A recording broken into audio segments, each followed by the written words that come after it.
এরপরে প্রশ্ন করেছেন আহমদ মুসা, আপনি লিখেছেন, আল্লাহ কেন আমাদের এই কষ্টকর দুনিয়া সৃষ্টি করেছেন? তিনি তো সব জানেন, আগে থেকেই জানতেন এই দুনিয়া কঠিন আর অধিকাংশ মানুষ জাহান্নামে যাবে, অধিকাংশ তাকে বিশ্বাস করবে না, অধিকাংশ পাপ করবে, তা জেনেও আল্লাহ কেন বানাইলেন?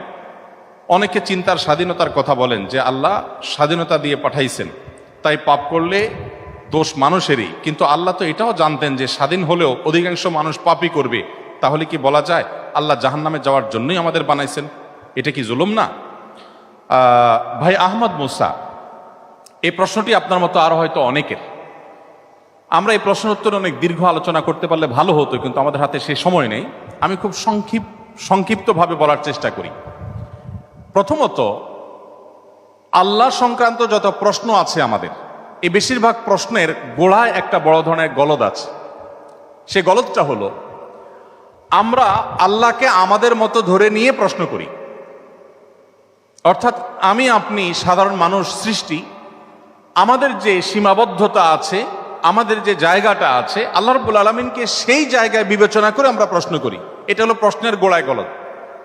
যেমন কেউ যখন প্রশ্ন করে যে আচ্ছা, আমাদেরকে আল্লাহ সৃষ্টি করেছে, তাহলে আল্লাহকে কে সৃষ্টি করেছেন? নাউজুবিল্লাহ, এরকম প্রশ্ন অনেকে করেন। এই প্রশ্নটার অন্তঃসার শূন্য এবং গোড়ায় গলদ। কারণ আপনি নিজে সৃষ্টি, আপনি জানেন যে কোনো ক্রিয়া ছাড়া কোনো কর্ম হতে পারে না। সেজন্য আপনি নিজে সৃষ্টি হয়েছেন, আপনার স্রষ্টার সন্ধান করছেন যে আমি সৃষ্টি যেহেতু হয়েছে, আমার স্রষ্টা নিশ্চয়ই আছে, ভালো কথা। এখন আল্লাহকেও আপনি আপনার মতো করে ভাবছেন যে তাহলে তারও স্রষ্টা দরকার। তারও যদি স্রষ্টা থাকে তাহলে তিনি স্রষ্টা হলেন কিভাবে? আল্লাহর যদি আবার স্রষ্টা বিবেচনা করা যায়, চিন্তা করা যায়, কল্পনা করা যায়, তাহলে তিনি স্রষ্টা হলেন কোত্থেকে? তাহলে তিনিও তো আমার মতো সৃষ্টি হয়ে গেলেন, যে তারও আরেকজন যদি স্রষ্টা থাকে। আল্লাহর কোনো স্রষ্টা থাকবে না, তিনি নিজেই স্বয়ং সম্পূর্ণ। এটা তো অবশ্যম্ভাবী, কারণ সৃষ্টি জগতের আমরা সবাই যখন সৃষ্টি, তাই সকল সৃষ্টির তো স্রষ্টা দরকার। তো স্রষ্টার যদি আবার মনে করেন যে তার আবার সৃষ্টিকর্তাকে, তাহলে সেক্ষেত্রে তিনি স্রষ্টা হলেন কই? তাকে তো আপনি আপনার মতো করে ভাবছেন। তো এইরকম গোড়ায় কিছু গলদ থাকে। এই প্রশ্ন উত্তরে আমি বলি, কোরআনে কারিমে আল্লাহ তাআলা বলেছেন, লা ইউসআলু আম্মা ইয়াফআল ওয়া হুম ইউসআলুন।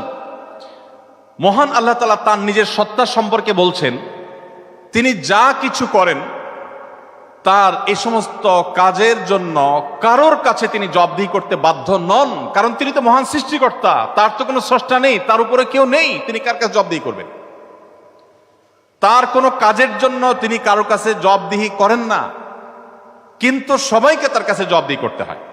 এখন আপনি যদি আল্লাহর কাছে কোনো বিষয়ে প্রশ্ন রাখেন, আল্লাহর ব্যাপারে আপনার যদি প্রশ্ন জাগে, তাহলে তার মানে আপনি আল্লাহকে জবাবদিহিতার আওতায় আনতে চাচ্ছেন। মহান সৃষ্টিকর্তা যিনি সকল কিছুর সৃষ্টিকর্তা, তাকেও যদি আপনি জবাবদিহিতার আওতায় আনতে চান, তাহলে তিনি মহান সৃষ্টিকর্তা হলেন কিভাবে সম্ভব? এবার আসা যাক, প্রশ্নে আপনি লিখেছেন যে বেশিরভাগ মানুষ জাহান্নামে যাবে আল্লাহ জানেন, তাহলে আর দরকার ছিল কি তৈরি করা? এখন এখানে রুটিন দায়িত্বপ্রাপ্ত উপাচার্য মহোদয় আছেন। যদি বলা হয় কোনো শিক্ষা প্রতিষ্ঠানের প্রধানকে যে স্যার, আপনি জানতেন আমরা বেশিরভাগ ছাত্র পরীক্ষা ভালো করব না, আমরা আন্দোলন সংগ্রাম নিয়ে ব্যস্ত ছিলাম, পরীক্ষাটা ভালো হবে না, আপনি জানতেন স্যার, তারপর আপনি পরীক্ষাটা কেন দিলেন বলেন? কোন কথার উপরে ঠিক? পরীক্ষা দেওয়া হয়েছে কেন? এই জন্য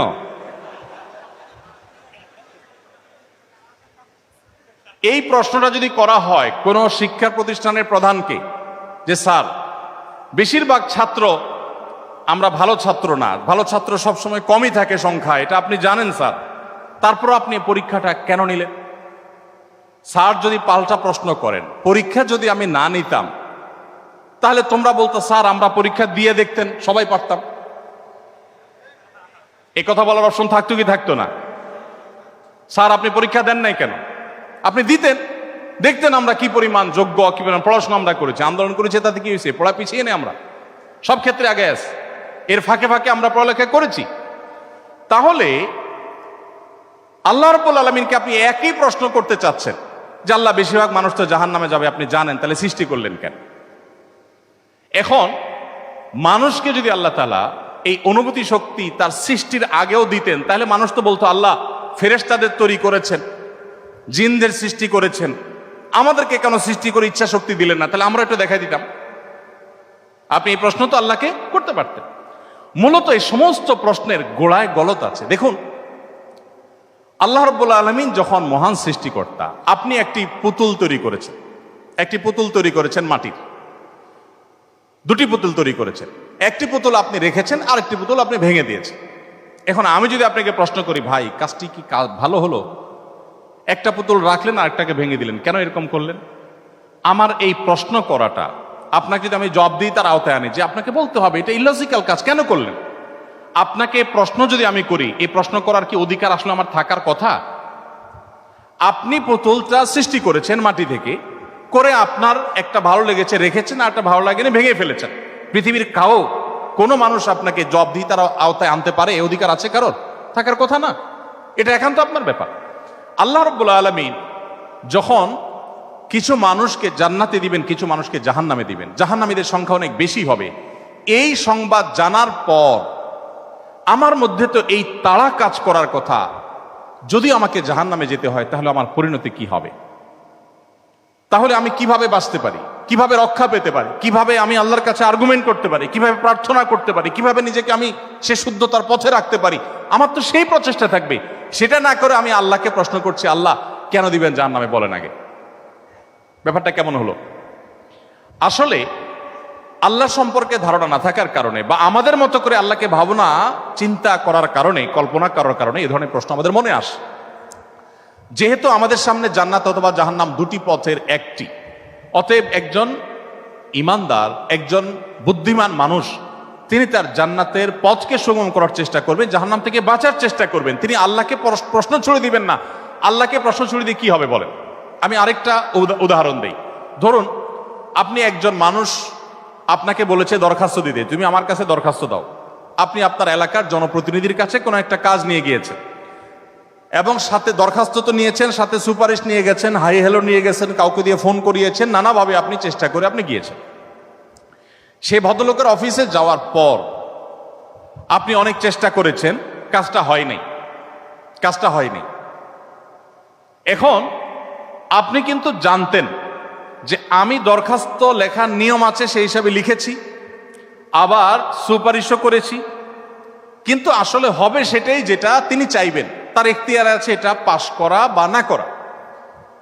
এখন আপনি যদি যে তাকে বলেন, ভাই নেতা সাহেব, যেহেতু বিষয়টা সম্পূর্ণ আপনার ইচ্ছাধীন, আপনি দিবেন কি দিবেন না সম্পূর্ণ আপনার এখতিয়ার, আইনও সেভাবে, নিয়মও সেভাবে, সিস্টেমও সেটা, এখতিয়ার 100% আপনার অধীনে, আপনি চাইলে দিবেন, না দিলে নাই, তাহলে নাটক কেন করলেন? দরখাস্ত দেওয়ালেন কেন আমাকে দিয়ে? আমাকে কেন আসতে বললেন? আপনি জানেন সিদ্ধান্ত নেতার হাতে, সিদ্ধান্ত জনপ্রতিনিধির হাতে, সিদ্ধান্ত সে ব্যক্তির হাতে। আপনি জানেন তিনি যা ডিসিশন নেবেন সেটাই হবে। এটা জানার পরও আপনি কিন্তু আপনার চেষ্টায় কোনো ত্রুটি করছেন না, এমনকি আপনি পাবেন না সেই সম্ভাবনা জোরালো হওয়া সত্ত্বেও আপনার চেষ্টা কিন্তু আপনি ত্রুটি করেন না। সেখানে আপনি মানুষ হয়ে বলছেন যে আল্লাহ যাকে জাহান্নামে দিবে সে তো জাহান্নামে যাবেই, এর ব্যত্যয় তো হবেই না, তাহলে আমার আর কষ্ট করে লাভটা কি? আরেকটি উদাহরণ মনে হয়েছে। এক ভদ্রলোক, তিনি একজন মুসলমানকে, একজন সন্দেহের মধ্যে থাকা মুসলমান, নামকাওস্ত মুসলমান, তিনি একজন সিরিয়াস মুসলমান, প্র্যাকটিসিং মুসলমানকে জিজ্ঞেস করতেছে, ভাই প্রতিদিন নামাজের জন্য আহ্বান করে, ভাই নামাজ পড়তে চলো। তো বেনামাজি মুসলমানটা বলে, না ভাই আমি যাব না। তো একদিন বলতেছে, আচ্ছা শুনেন, আল্লাহর ইচ্ছার বাইরে তো কিছু হয় না, আমি আসলে নামাজে যাই, এটা আল্লাহ চাচ্ছেন না, এই জন্য আমি যাই না।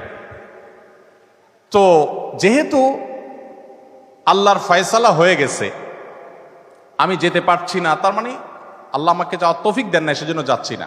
তাহলে আপনার অযথা চেষ্টা করে লাভ নাই, কেন আমাকে প্রতিদিন ডাকেন, কোনো দরকার নেই। তো এই ভদ্রলোক তিনি যখন বলেছেন যে আল্লাহ চাইলে তো আমি নামাজ এমনিই পড়তে যাব, আল্লাহ যখন আমার জন্য নামাজের ফয়সালা করবেন, আপনি ডাকা ছাড়াই আমি যাব, আর না করলে তো আমি যাব না, তাহলে আপনি অযথা কেন চেষ্টা করছেন? এই কথা বলার পর ওই নামাজি ব্যক্তি তার কোনো উত্তর না দিয়ে পরের দিন এই ভদ্রলোক যখন অফিসে যাবে কাজের জন্য, একই সাথে তারা থাকে। তো শার্ট প্যান্ট পরে যখন সে কাজের জন্য বের হবে, তখন তার এই দোস্ত দরজা আটকে ফেললো এবং সামনে দাঁড়ায় বলল, আজকে তো যাওয়া যাবে না। তো বলে, কেন যাওয়া যাবে না? বলে যে আল্লাহ তো রিজিক দাতা, অতএব আপনার নসিবে যেটা আছে সেটা তো এমনিতেই আসবে, আর না থাকলে আসবে না, আপনি গেলেও আসবে না, তাহলে কেন যাচ্ছেন? রিজিকের ব্যাপারে আপনি নামধারী মুসলমান হিসাবে, নাম সর্বস্ব মুসলমান হিসাবে আপনি বিশ্বাস করেন যে রিজিকে যা আমার বরাদ্দে আছে সেটা আসবেই, কিন্তু আমার চেষ্টা আমাকে করতে হবে। ওই যে ডিসিশন নেতার হাতে, কিন্তু আমাকে দরখাস্ত দিতে হবে, আমাকে অ্যাপ্রোচ করতে হবে, আমাকে চেষ্টা করতে হবে। আমার এই চেষ্টা করাটা হলো আমার দায়িত্ব। দিবেন কি দিবেন না 100% তার ইখতিয়ারে, আমি জানি তিনি না দিলে আমার চেষ্টা করেও কিছু হবে না, কিন্তু তাই বলে আমি চেষ্টা বন্ধ করব না।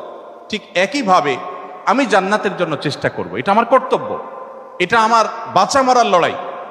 আল্লাহ তাআলা আমাকে জান্নাতে দিবেন কি দিবেন না ডিসিশন তারটাই চূড়ান্ত, তাহলে আমার কাজ করে লাভ কি? এই প্রশ্ন একেবারেই অবান্তর, একেবারেই অযৌক্তিক, কারণ পার্থিব জীবনে অন্য কোনো ক্ষেত্রে আমরা এটাকে অ্যাপ্লাই করি না। এরপরের প্রশ্ন হলো,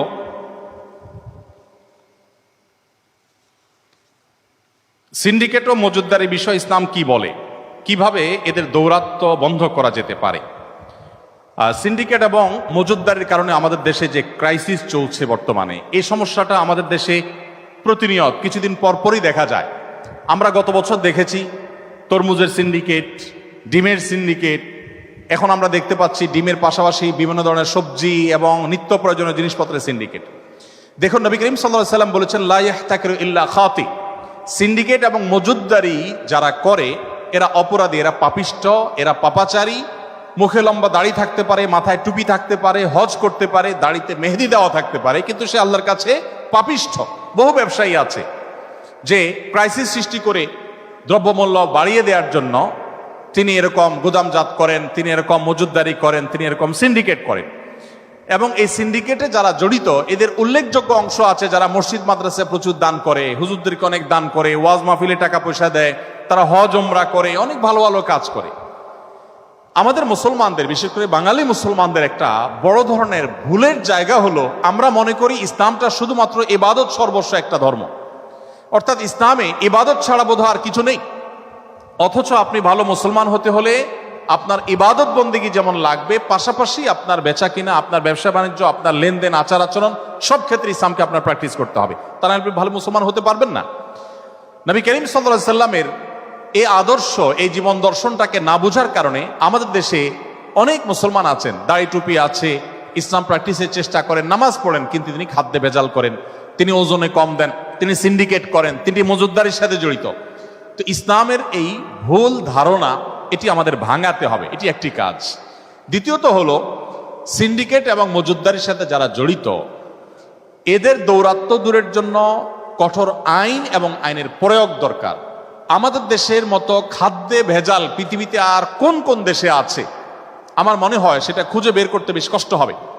আপনারা যারা পৃথিবীর বিভিন্ন দেশে গিয়েছেন ধারণা রাখবেন যে আমাদের চাইতে পিছিয়ে থাকা, অর্থনৈতিকভাবে আমাদের থেকে পিছিয়ে থাকা দেশগুলোতেও খাবার দাবারে কোনো ভেজালের ব্যাপারে কোনো প্রকার কম্প্রোমাইজ করা হয় না। অথচ এই দেশে আপনি দেখবেন অনেক দোকানদার এই লম্বা দাড়ি, মুখে সুশোভিত দাড়ি মাশাআল্লাহ, কিন্তু তিনি দেশি মসুর ডাল আর ইন্ডিয়ান মসুর ডাল মিক্স করে দেশি মসুর ডাল বলে বিক্রি করছেন। তার কাছে এটা মনেই হয় না যে তিনি এই পোশাকি ইসলাম যেটা ধারণ করেছেন এটা ইসলাম না। শুধু এই পোশাকি ইসলামটা ইসলাম না, ইসলামটা এর পাশাপাশি তার অর্থনৈতিক জীবনে, তার ব্যবসায়িক জীবনে ইমপ্লিমেন্ট করতে হবে, নাহলে তিনি ভালো মুসলমান হতে পারবেন না। এই ধারণাটা তার নাই। তো ইসলামের এই যে খণ্ডিত একটা চিত্র বা স্বরূপ সেটা আমাদের কাছে আছে, এটা একটা বড় সমস্যার জায়গা। আইনের শাসনে সেটা আরেকটা সমস্যার জায়গা। আপনারা আমার চাইতে ভালো জানেন আমাদের দেশে কিছু মরণ ব্যাধি এটা এমনভাবে ঝেঁকে বসেছে, ক্যান্সার। একটা সময় পুরো একটা ইউনিয়ন, বরং একটি থানায় একজন ক্যান্সার রোগীর খবর পাওয়া যেত কালে ভদ্রে। এখন 2-4-5টা ফ্যামিলিতে একজন ক্যান্সার রোগী পাওয়া যায়। হার্টের রোগী এই পরিমাণ যে হার্টের রোগে মৃত্যুর যে হার সেটা গুগল করলে আপনি দেখবেন কিভাবে বাড়ছে আমাদের দেশে। রোড অ্যাক্সিডেন্টে এত মানুষ মারা যাচ্ছে না, হার্ট অ্যাটাক করে যত মানুষ মারা যাচ্ছে। কিডনির সমস্যা আমাদের এত বেশি, একজন কিডনির বড় ডাক্তার আমাকে বলেছেন আরো কয়েক বছর আগে, বলেছেন ভাই বাংলাদেশে যতগুলো হসপিটাল আছে, যতগুলো ডায়ালাইসিস মেশিন আছে, কিডনি ডায়ালিসিস করার মেশিনগুলোর একটাতেও কোনো স্লট খালি নেই। এই পরিমাণ কিডনির পেশেন্ট আমাদের দেশে বেড়েছে, এবং এগুলোর প্রধান কারণ হলো খাদ্যে ভেজাল। এই যে ভেজাল খাদ্য, সেটা আমাদের দেশে মেশানো হচ্ছে। আমি তো মনে করি এই যে স্লো পয়জনিং, এই যে মানুষকে মৃত্যুর মুখে ঠেলে দেওয়া, একটা পরিবারকে নিঃস্ব করে ফেলা, এই যে ধ্বংস করে ফেলা একটা জাতিকে, একটা পরিবারকে, এর সঙ্গে যারা জড়িত আছে এদের মৃত্যুদণ্ডের আইন হওয়া উচিত। এবং এই কঠোর শাস্তি কোনো বাজ বিচার করা ছাড়া সর্বোচ্চ ভাবে এবং সবচেয়ে ভালোভাবে যদি প্রয়োগ করা না হয়, তাহলে সেক্ষেত্রে আমরা নিজেদের ধ্বংস নিজেদের ডেকে আনবো। পৃথিবীর অনেক দেশ আছে যে দেশগুলো অন্য অনেক বিষয়ে কম্প্রোমাইজ করলো, এই জায়গায় কম্প্রোমাইজ করে না। কিন্তু দুর্ভাগ্য আমাদের যে এখানে আমরা দেখি যে এই জায়গাটাতে তেমন কোনো পরিবর্তন নাই। আমরা দোয়া করি এবং আশা করি নতুন বাংলাদেশে আমরা নিরাপদ খাদ্যের নিশ্চয়তা পাবো ইনশাআল্লাহ। আল্লাহ তাআলা আমাদের সবাইকে সেই তৌফিক দান করুন। সেই সাথে সিন্ডিকেট এবং মজুতদারির সাথে যারা জড়িত তাদের ব্যাপারে আমি একটা বলেছি, সরকারের দায়িত্ব যে কঠোর আইন করা, প্রয়োগ করা। আরেকটা বলেছি যে আলেমদের, হুজুরদের দায়িত্ব যে ইসলামকে খণ্ডিতভাবে উপস্থাপন না করে পূর্ণাঙ্গভাবে উপস্থাপন করা, যে ইবাদত বন্দেগী, লেনদেন, আচার আচরণ, ব্যবসা বাণিজ্য, আর্থিক সমস্ত কাজ কারবার সবকিছুতে আমাকে ইসলাম প্র্যাকটিস করতে হবে। আদারওয়াইজ আমি আল্লাহর কাছে মুসলমান হতে পারবো না শুধু নামাজ রোজা দিয়ে। এই ধারণা সমস্ত মসজিদ থেকে প্রচার করতে হবে ইসলামের এই পূর্ণাঙ্গ রূপ। আর 3 নম্বর আরেকটা করণীয় আছে আমাদের সাধারণ মানুষের, সেটা হলো আমরা প্রত্যেকটা মানুষ আমাদের বাসা বাড়ির আঙিনায়, এমনকি যারা শহরে জীবনে আমরা বসবাস করি, আমাদের বারান্দায়, ছাদে, টবে, যেখানে সুযোগ হয় সেখানে আমরা কিছু না কিছু গাছ লাগানো, ফলের, ফসলের, মরিচের, ধনিয়ার, বিভিন্ন রকমের গাছ আমরা লাগাতে পারি। আমরা বেশিরভাগ মানুষ এখন শুধুমাত্র বাজারের দিকে তাকিয়ে থাকি। খুব সীমিত সংখ্যক মানুষ আমাদের কৃষক ভাইরা আছেন, তারা কষ্ট করেন, তাদের ন্যায্য মজুরি পান না, তারা নিজের যে শ্রম, সে শ্রমের মূল্য পান না, মর্যাদা পান না। আমরা শহরে বসে বসে শুধুমাত্র খাই। প্রত্যেকটা মানুষ চেষ্টা করলে, এমনকি আপনি যদি কোথাও শহরে কারোর বাসায় ভাড়াও থাকেন, আপনি চাইলেও 2-4টা গাছ আপনি টবে লাগাতে পারেন, পরিচর্যা করতে পারেন, কিছু না কিছু হতে পারে। আমি বিভিন্ন সময় জানানোর চেষ্টা করি, এই জানানোর উদ্দেশ্য অন্যকে উৎসাহিত করা। আমি যেখানে থাকি আমার বাসার ছাদে এবং বারান্দায় সব মিলিয়ে প্রায় 140টা টবে বিভিন্ন রকমের ফল, ফসল এবং শাকসবজির গাছ আছে, এবং এগুলো নিয়মিত আমরা পরিচর্যা করি, কোনো লোক রেখে না, আমরা নিজেরা পরিবারের সদস্যরা নিয়মিত পরিচর্যা করি। এবং আমার বাসার পাশে একটা 1 খণ্ড জমি খালি আছে, সে জমির মালিক পরিচিত, তাকে বললাম, ভাই জমিটা পড়ে আছে, আপনি যদি পারমিশন দেন আমি কিছু মাটি বাহির থেকে এনে ফেলে এখানে আমি চাষাবাদ করতে চাইনি। বলছেন ওয়েলকাম, ভালো করেন। আমরা সেখানে চাষ করি। ভরা মৌসুমে, শীতের মৌসুমে আমাদের খেতে আলহামদুলিল্লাহ 18 থেকে 19 পদের শাকসবজি হয়। আলু ছাড়া কোনো শাকসবজি, আলু আর পেঁয়াজ ছাড়া কোনো শাকসবজি সাধারণত আমাদের কিনতে হয় না। এমনকি আখ পর্যন্ত আছে, এখনো আখ আছে আমার খেতে। এবং ছেলেদেরকে সাথে নিয়ে ফজরের পরে, যেদিন কোনো বিশেষ ঝামেলা না থাকে, ফজরের পরে আমরা 1 ঘন্টা ফজর নামাজের পরে বাপ বেটা সবাই মিলে আমরা খেতে কাজ করার চেষ্টা করি। আমার এই কথা আপনাদের সঙ্গে শেয়ার করার উদ্দেশ্য হলো, আমরা যত ব্যস্তই থাকি, আমাদের নিজেদের শারীরিক কসরতের জন্য, আমাদের ব্যায়ামের জন্য, আমাদের মানসিক রিফ্রেশমেন্টের জন্য, আমাদের নিজেদের খাদ্যের যোগানের জন্য আমরা যদি সবাই সবজির চাষ সাধ্য অনুযায়ী করি। আমি তো ঢাকায় এমন ফ্যামিলি কথাও জানি যে শহরে তিনি তার বাসার বারান্দা মুরগি পর্যন্ত পালেন, দেশি মুরগি পর্যন্ত পালেন। আপনিও পালেন? ওই যে একজন এখানেই আছে হাজির, মাশাআল্লাহ। তো আমরা যদি সবাই এরকম উদ্যোগী হই, তাহলে সিন্ডিকেট এবং মজুতদারি যারা করে তারা এটা করে সুবিধা পাবে না। এখন আমরা সবাই শুধুমাত্র বাজারের দিকে তাকিয়ে থাকি। আমি ত্রিমুখী প্রচেষ্টার কথা বলেছি। আইনের শাসন যেমন দরকার, তেমনি ভাবে ইসলাম সম্পর্কে সঠিক ধারণা, নীতিনৈতিক দিকটা মানুষকে জোরালোভাবে বোঝানো দরকার, ভালোভাবে বোঝানো দরকার।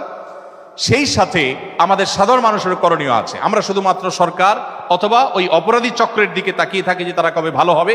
আমরা আমাদের জায়গা থেকে তাদেরকে সোজা করতে পারি।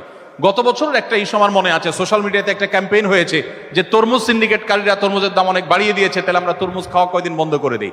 এবং সিরিয়াসলি তরমুজ কেনা বেচা অনেকে বন্ধ করে দিয়েছেন। কিছুদিন যখন কেনাকাটা বন্ধ করে দিয়েছেন, দেখা গেল যে সিন্ডিকেট যারা করেছে তাদের ব্যবসা লাটে উঠেছে এবং আবার আগের জায়গায় ফিরে এসেছে। তো আমরা যদি ঐক্যবদ্ধ থাকি এবং সবাই যদি যার যার কাজটা সঠিকভাবে করি, তাহলে এই সমস্যাগুলোর সমাধান অনেক সহজে করা সম্ভব। তবে কোরআন হাদিসের আলোকে আমি বললাম, নবী সাল্লাল্লাহু আলাইহি ওয়াসাল্লাম বলেছেন লা ইয়াহতাকিরু ইল্লা খাতি। অন্য হাদিসে আসছে, তিনি বলেছেন যে আল জালিবু মারজুক ওয়াল মুহতাকিরু মালউন। যে ব্যক্তি বাজারে স্বাভাবিক প্রবাহ বজায় রাখার জন্য হালাল উপায়ে ব্যবসা বাণিজ্য করেন, আল্লাহ তাআলা তাকে রিজিক দিবেন। আর যে ব্যক্তি এরকম মজুদদারি করে, আড়তদারি করে, অথবা আপনার বিভিন্ন রকমের সিন্ডিকেট তৈরি করে সে ক্রাইসিস সৃষ্টি করে কৃত্রিমভাবে দাম বাড়ায়, ব্যবসা করে, অনেক টাকা কামাতে পারে, কিন্তু আল্লাহর পক্ষ থেকে সে অভিশপ্ত হয়। এই জায়গাটা আমাদের খুব ভালো করে বুঝতে হবে অ্যাজ এ মুসলিম, যে এভাবে আমাদের জীবনে বরকত আসবে না। সেদিন কোনো একটা মিডিয়া টিভি চ্যানেলে বা কোনো একটা প্রশ্নোত্তর সেশনে এক ভদ্রলোক বলছিল যে ভাই, আল্লাহ তো বলছেন আহাল্লাহুল বাইআ ওয়া হাররামার রিবা, আল্লাহ ব্যবসাকে হালাল করেছেন, রিবা বা সুদকে হারাম করেছেন। তো আমি সিন্ডিকেট করি আর মজুদদারি করি, আমি তো ব্যবসা করছি, আমি তো ব্যবসা করছি, আমি তো চুরি করছি না ভাই, আমি তো ডাকাতি করছি না ভাই, আমি তো সুদের কারবার করছি না ভাই, আমি ব্যবসা করছি। তো ব্যবসাকে আল্লাহ হালাল করেছেন, এর মানে ধরেন আমি বাজারে গেলাম, কোন এক দোকানের কাছে গিয়ে যে জিনিসটা দোকানে 10 টাকা বিক্রি করবেন, আমি 5 টাকা দিয়ে জিনিসটা নিয়ে চলে আসলাম, বললাম যে আল্লাহ কেনা বেচাকে হালাল করেছেন, আমি কেনা বেচা করলাম, সমস্যা কি? এ বলাটা কি সঠিক হবে? ঠিক একইভাবে আল্লাহ রাব্বুল আলামিন ব্যবসাকে হালাল করেছেন, এর মানে এই না যে আপনি ব্যবসা করতে গিয়ে সাধারণ মানুষের নাবিশ্বাস হবে সেরকম ষড়যন্ত্র করে, সেরকম ক্রাইসিস সৃষ্টি করে, কারসাজি করে আপনি সম্পদ আহরণ করবেন। মনে রাখবেন, এগুলো করে সম্পদ বাড়ানো যেতে পারে, কিন্তু জীবনের সুখ বা স্বাচ্ছন্দ্য আনা যেতে পারে না। আল্লাহ আমাদেরকে হেদায়েত দান করুন। আব্দুল কাদের জিলানী লিখেছেন, নামাজে প্রায় মনোযোগ হারিয়ে ফেলি এবং সারাক্ষণ মাথায় আজে বাজে চিন্তা ঘুরপাক করে, এর কারণে কি আমার নামাজ কবুল না হওয়ার সম্ভাবনা আছে এবং কিভাবে নামাজে মনোযোগ আনতে পারি? নামাজে মনোযোগ রাখা গুরুত্বপূর্ণ। নামাজের দুইটা দিক, একটা ভেতরের দিক, একটা বাহিরের দিক। বাহিরের দিকটা হলো রুকু সেজদা ঠিকঠাক মতো করা, ধীরস্থিরতার সাথে করা, আর ভেতরের দিকটা হলো মনোযোগ ধরে রাখা। মনোযোগ ধরে রাখার একটা আইডিয়া আমার কাছে আছে, যেটা আমি ইমপ্লিমেন্ট করি, আমি খুব ভালো ফল পেয়েছি, আপনাদের সাথে শেয়ার করতে পারি। সেটা হলো, যারা নামাজে মনোযোগ থাকে না এই অভিযোগ করেন, আপনার নামাজে যে পরিমাণ টাইম বরাদ্দ থাকে আপনি সেটাকে ডাবল করে ফেলেন। ধরুন 2 রাকাত নামাজ পড়তে আপনার 2 মিনিট সময় লাগে, আপনি 2 রাকাত নামাজে 5 মিনিট সময় লাগান। রুকুতে আপনি সাধারণত যে সময়টা বাজেট রাখেন, বরাদ্দ রাখেন, সেই সময়টাকে আপনি দ্বিগুণ করেন। রুকু থেকে উঠে দাঁড়িয়ে যতক্ষণ আপনি ওয়েট করেন, এখন থেকে সেটাকে আপনি ডাবল করে দেন। ঠিক একইভাবে সূরা কেরাত আপনি যেই গতিতে পড়েন, গতিটাকে কমিয়ে সময়টাকে নিয়ে ধীরে ধীরে পড়েন, আস্তে আস্তে পড়েন। আপনি যদি সময়টাকে দ্বিগুণ করেন, আপনি দেখবেন আপনার নামাজে মনোযোগ স্বয়ংক্রিয়ভাবে চলে আসছে ইনশাআল্লাহ। আমাদের বেশিরভাগ মানুষের নামাজের মধ্যে তাড়াহুড়া করার প্রবণতা, এই জায়গা থেকে আমাদের মনোযোগ নষ্ট হয়। আপনি যত সময় নিয়ে নামাজ পড়বেন, এমনকি যদি 2 রাকাত নামাজে আপনি 10 মিনিট টাইম বরাদ্দ করেন, তাহলে দেখবেন মনোযোগ আরো ভালোভাবে আসছে। এই তাড়াহুড়া থেকেই আমাদের বেশিরভাগ ক্ষেত্রে মনোযোগ নষ্ট হয়। তবে ইচ্ছার বাইরে মনোযোগ চলে গেলে আপনার গুনাহ হবে না। হারাম হয়, তাহলে উদ্ভিদ আঁকা হারাম নয় কেন? দুইটারই তো প্রাণ আছে। দ্বিতীয় প্রশ্ন, প্রাণী জবে করলে আল্লাহু আকবার বলতে হয়, কিন্তু উদ্ভিদ কাটার ক্ষেত্রে কেন হয় না? দুইটারই তো প্রাণ আছে। জটিল প্রশ্ন, মাশাআল্লাহ। দেখুন, আমি এর আগে এই জাতীয় আরেকটা প্রশ্ন ছিল, ওইটার উত্তরে যে মূল পয়েন্টটা বলেছিলাম সেটা এখানে আবার কপি করছি। আমাদের এই জাতীয় প্রশ্নগুলোর ক্ষেত্রে একটা মৌলিক ভুলের জায়গা হলো যে আমরা আল্লাহ তাআলাকে আমাদের মত বিবেচনা করেই আমরা প্রশ্নগুলো দাঁড় করাই। আচ্ছা, আমার প্রশ্ন হলো আল্লাহ তাআলা প্রাণী জবে করলে, হালাল প্রাণী জবে করলে আল্লাহর নামে জবে করতে বলেছেন, না হলে সেটা খাওয়া হালাল নয়, এই বিধান আল্লাহ তাআলা দিয়েছেন কোরআনে। এখন আপনার প্রশ্ন হলো যে আমরা যে শাকসবজি খাই, সেই শাকসবজিরও প্রাণ আছে, তাহলে সেখানে কেন আল্লাহু আকবার বলা লাগে না? এই যে এক জায়গায় লাগছে আর জায়গায় কেন লাগছে না, আল্লাহ রাব্বুল আলামিন ভালো জানেন কেন লাগছে না। এখানে আমরা যদি আল্লাহর নাম না নেই, তাহলে সেক্ষেত্রে আমাদের কি ক্ষতি হতে পারে, আরেক জায়গায় আল্লাহর নাম না নিলেও ক্ষতি হবে না, সেটা কেন হবে না? পার্থক্যটা সূক্ষ্ম কোন জায়গায় আমরা ধরতে পারছি না। কিন্তু একজন মুসলমান হিসাবে যেহেতু আল্লাহ এক জায়গায় নির্দেশ করেছেন সেখানে আমি মানবো, আর জায়গায় নির্দেশ করেন নাই সেখানে আমাকে এটাকে মানতে হবে না, এটা হলো চূড়ান্ত। এখন প্রশ্ন হলো, আমি তো লজিকটা বুঝছি না। ওইটাও প্রাণী, তার প্রাণ আছে সেজন্য, আর এখানেও প্রাণ আছে, প্রাণী না হলেও প্রাণ আছে। তো প্রাণ থাকার কারণে যে ওখানে বিসমিল্লাহ বলতে হলো এখানে বলতে হবে না কেন? লজিক দিয়ে আমাকে বোঝান যে দুইটা তো এক, তাহলে আমি পার্থক্য কেন করলাম? আমি বলতে চাই, ধরুন স্মার্টফোনে আমি ওপেন করার পর আমি ধরেন হোয়াটসঅ্যাপের যে অ্যাপটা এটা ওপেন করব। এখন এটা ওপেন করার জন্য আমি ক্লিক করব ফেসবুকের যে আইকনটা আছে ওইটার উপরে। কি বলেন, খুলবে? আচ্ছা, এখন ধরা যাক একজন মানুষ যিনি মোবাইলের এই টেকনোলজি বুঝেন না, জীবনে কোনোদিন স্মার্টফোন ব্যবহার করেন নাই এবং এই সম্পর্কে তার কোনো ধারণা নাই। এখন এই সমাজে বহু লোক এরকম আছে না নাই? আচ্ছা, এখন আপনি যদি আপনার ফোনে হোয়াটসঅ্যাপ ওপেন করার জন্য হোয়াটসঅ্যাপের যে আইকন আছে এটার উপর আপনি ক্লিক করলেন, ওপেন হলো। ধরেন আপনার একজন নানি, বৃদ্ধা মানুষ, আপনার নানি জীবনে তিনি স্মার্টফোন ব্যবহার করেন না, তিনি কিছুই বুঝেন না। তিনি যদি বলেন যে আচ্ছা তুমি এই যে এই মোবাইলের এই স্ক্রিনটাতে চাপ দেওয়ার পর, আঙ্গুল লাগানোর পর হোয়াটসঅ্যাপ বাটনে তোমার বাবার ছবি আসলো ভেসে, ইনবক্সে ছিল, তো তিনি একটা টিপ দিলেন ফেসবুকের বাটনের উপরে অথবা ইমেইলের বাটনের উপরে অথবা অন্য আরেকটা সিম্বলের উপরে তিনি টিপ দিয়েছেন। সেখানে তিনি টাচ করার পর সেটা ওপেন হয় নাই। তিনি যদি বলেন আচ্ছা বলো তো, তুমি টিপ দিলা খুললো আর আমি টিপ দিলাম খুললো না, তুমিও টিপ দিলা আমিও টিপ দিলাম, তুমি দিছো স্ক্রিনে আমিও দিছি স্ক্রিন, কিন্তু একটা খুললো আরেকটা খুলে নাই কেন? আপনি কোনো লজিক দিয়ে বুঝাতে পারবেন তাকে? কোনো যুক্তি দিয়ে বুঝাতে পারবেন? যদি বলবেন যে আরে এটা তো হোয়াটসঅ্যাপ, ওইটা ফেসবুক, ওইটা ইমেল, বুঝবে উনি? বলবে যে আমি দেখছি তুমি হোয়াটসঅ্যাপে ক্লিক করছো, তোমার বাবার ছবি বাইর হয়েছে, আমিও তো ক্লিক করলাম, বাইর হলো না কেন? এখন এখানে টিপ দিচ্ছেন বাইর হয়েছে, তার পাশেই সাথেই জাস্ট আপনার 1 ইঞ্চি দূরে বা হাফ ইঞ্চি দূরে টিপ দিচ্ছেন তিনি, সেখানে আরেক কিছু বাইর হয়েছে, এটা বাইর হয় নাই, তাকে আপনি কোনোভাবে বোঝাতে পারবেন না। আচ্ছা, আরেকটা উদাহরণে আসি। এটা পুরান ঢাকা যে পরিমাণ বিদ্যুতের তারের জঞ্জাল, পুরো ঢাকাতেই আছে, পুরান ঢাকা একটু বেশি, বিশাল তার ঝুলে আছে।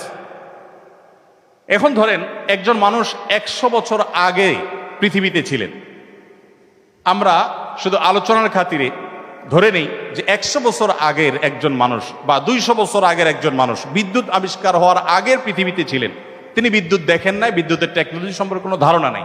তিনি এখন আসার পর ধরেন এই সমস্ত তারের যে জঞ্জাল আছে এটা দেখে তার কাছে খারাপ লাগলো। এত সুন্দর সিমসাম শহর, কিন্তু মাথার উপরে বিশাল কতগুলো তার ঝুলছে, খারাপ দেখা যাচ্ছে। তিনি এগুলো সব ছিঁড়ে পরিষ্কার করার, পরিচ্ছন্নতা অভিযানের দায়িত্ব নিলেন। নিয়ে তিনি একটা সামাজিক উদ্যোগ নিয়ে পুরা তারগুলো সব ছিঁড়ে ফিরে ফেললেন। এবং তার ছেঁড়ার কারণে হসপিটালে আইসিইউতে যত রুগী ছিল সব মরে সাফ হয়ে গেছে, বিদ্যুৎ ডিসকানেক্ট হয়ে। এই লোকরে পুলিশ নিয়ে ধরে আদালতে সোপর্দ করছে, রায় হয়েছে তার মৃত্যুদণ্ড। এই লোকটা যদি বলে আচ্ছা তোমাদের এলাকার এই জঞ্জাল সাফ করার জন্য আমি এত কষ্ট করলাম, আর এই উপকারের স্বীকৃতি না দিয়া আমাকে মৃত্যুদণ্ড দিলা তোমরা, তাকে যদি বোঝানো হয় যে তুমি এই তার ছেঁড়ার কারণে হসপিটালে বহু লোক মারা গেছে, যিনি বিদ্যুতের টেকনোলজি সম্পর্কে কোনো ধারণা রাখেন না, তিনি জীবনে দেখেন নাই, তাকে সারাদিন লেকচার দিয়ে এটা বোঝানো সম্ভব না। আল্লাহ রাব্বুল আলামিনের টেকনোলজি মানুষের টেকনোলজির সাথে তুলনাযোগ্য না। মানুষের টেকনোলজি বুঝতে যদি এত সমস্যা হয়, যিনি এই টেকনোলজি সম্পর্কে না জানেন, কোনো যুক্তি দিয়ে তাকে যদি বোঝানো না যায়, তো আপনি সৃষ্টি হয়ে মহান সৃষ্টিকর্তার টেকনোলজি বোঝার জন্য ট্রাই করছেন। আপনি বলছেন আমার বুঝে আসলে আমি মানবো, না হলে আমি মানবো না। ধরুন একজনে মোবাইল ব্যাংকিং এর মাধ্যমে তার পাওনাদারের কাছে টাকা পৌঁছেছে। দুজন পাওনাদার 10,000 করে টাকা পাবে। দুইজনের একজনকে 5,000 টাকা পাঠাইছেন, আরেকজনকে 10,000 টাকা পাঠাইছেন। যাকে 10,000 টাকা পাঠাইছেন সেই পাওনাদার যে ডিজিটটা দিয়েছেন মোবাইল ব্যাংকিং এ, সেখানে একটা ডিজিট ভুল হয়েছে। এখন এই মোবাইল ব্যাংকিং বা অ্যাকাউন্ট নম্বর, এই ডিজিটাল যে পৃথিবী এ সম্পর্কে ধারণা নেই এমন একজন মানুষ যদি দেখেন যে যার ওই 10,000 টাকাতে একটা ডিজিট ভুল করার কারণে টাকাটা যায় নাই, তিনি তার সাথে রাগারাগি করছেন, ঝগড়া করছেন, তুমি কেন টাকাটা আমার ভুল নাম্বারে দিলা, তুমি কেন দেখে দাও নাই। এই লোকটা যদি বলে ভাই সবই তো ঠিক আছে, 10,000 টাকা পুরাই দিছে, ওই বেচারার তো 5,000 টাকা দিয়ে, সে তো কিছু বলতেছে না, সে তো বলতেছে ঠিক আছে ভাই বাকি 5,000 সম্মত দিয়ে দেন, ওখানে ডিজিট সব ঠিক ছিল, সে তো কিছু বলছে না। বাট তুমি টাকা 10,000-ই দিছে, নাম্বার 10টা ডিজিটের সবগুলাই ঠিক দিছে, একটা শুধু 9-এর জায়গায় 6 হয়েছে, এত রাগারাগের কি আছে? এই লোকটা যদি এরকম বলে তাকে বোঝানো সম্ভব? কেন? কারণ তিনি তো এই টেকনোলজি জানেন না। এখন প্রাণের ক্ষেত্রে আল্লাহ তাআলা যে বিধান দিয়েছেন, আপনি বলছেন যে তাহলে শাকসবজির তো প্রাণ আছে, সেখানে আমি কেন পড়বো না? আপনি আল্লাহ টেকনোলজি বোঝার জন্য নিজের যুক্তির উপর নির্ভর করছেন। আপনি বলছেন ওইটা হলে এখানে কেন হবে না? আপনি পার্থক্য বুঝতে পারছেন না। ওই যে টাচ মোবাইলের মতো, এখানে টিপলাম হলো না, এখানে টিপলাম হবে না কেন? এটা আপনি টেকনোলজি না বুঝতে বুঝে আসবে না। আল্লাহ তাআলা কেন নির্দেশ করেছেন তার টেকনোলজি সম্পর্কে আপনি জানেন না, সেজন্য আপনি বলতে পারছেন না। দেখুন, আজ থেকে 500 বছর আগে যখন ভয়েস কমান্ড পৃথিবীতে আবিষ্কৃত হয়নি, এখন তো ভয়েস কমান্ডের যুগ, তাই না? আমরা ভয়েস কমান্ড করতে পারি। মোবাইলকে আমরা যদি বলি হাই শ্রী কল অমুক, মোবাইল কল দিয়ে দিচ্ছে, টিপাটিপি করা লাগতেছে না, গাড়ির দরজা খুলে যাচ্ছে, এসি বা ফ্যান স্টার্ট হয়ে যাচ্ছে, স্টপ হয়ে যাচ্ছে শুধুমাত্র ভয়েস কমান্ড দিয়ে, তাই না? ভয়েস কমান্ড দিয়ে পৃথিবীতে এখন অনেক কিছু হচ্ছে। একটা এলাকাতে খাল খনন করা সম্ভব ভয়েস কমান্ডের মাধ্যমে। অথচ নবী করিম সাল্লাল্লাহু আলাইহি সাল্লামের হাদিসে যখন এসেছে, মানুষ যখন সুবহানাল্লাহ বলে জান্নাতে তার গাছ তৈরি হয়। সুবহানাল্লাহ তো বললেন, বুঝলাম, কিন্তু লজিক পূজারী একজন মানুষ, যিনি লজিকের বাইরে কিছু বুঝেন না, বুঝে আসলে আসবেন, মানবেন না হলে মানবেন না, এই মানুষটা অর্থাৎ 500 বছর আগের যুগে যদি এরকম কেউ থেকে থাকে মনে করেন, তখন তাদের কাছে এটা সম্পূর্ণ ইলজিক্যাল একটা ব্যাপার ছিল। ভাই, মুখে সুবহানাল্লাহ বলবো আর ওখানে গাছ উঠে যাবে, কোরআনে কারিম পড়ে ফু দিব আর রুগী ভালো হয়ে যাবে, কিভাবে সম্ভব? এটা তো ইলজিক্যাল। কিন্তু এখন ভয়েস কমান্ডের এই পৃথিবীতে আমি মুখে একটা ভয়েস কমান্ড দিলাম, গাড়িটা দূরে আছে, গাড়িটা লক খুলে যাবে। সম্ভব কি সম্ভব না? কিভাবে সম্ভব হলো? এখন এই জিনিসটা যদি আজ থেকে 50 বছর আগের কোনো মানুষকে বলা হতো, যখন এটা আবিষ্কার হয় নাই যে ভয়েস কমান্ডের মাধ্যমে এরকম কিছু করা যায়, সে বলতে গল্প দেওয়ার আর জায়গা পাও না। ঠিক একইভাবে আল্লাহ রাব্বুল আলামিনের বিধানগুলো আমার বুঝে আসলাম মানবো, না হলে আমি মানবো না। আপনি কি আল্লাহ সব বিধান বোঝার? আল্লামা ইকবালের একটা কবিতার অংশ আমি সবসময় বলি, জু সমঝ মে আ গই ও ফির খোদা কিউ কর হুয়া, যাকে আপনার বিবেক বুদ্ধি দিয়ে আপনি ক্যাপচার করে ফেলতে পেরেছেন, যার সমস্ত আদেশ নিষেধের যৌক্তিকতাকে আপনি ধরে ফেলতে পেরেছেন, তিনি আবার আল্লাহ কিভাবে হলেন? অসম্ভব।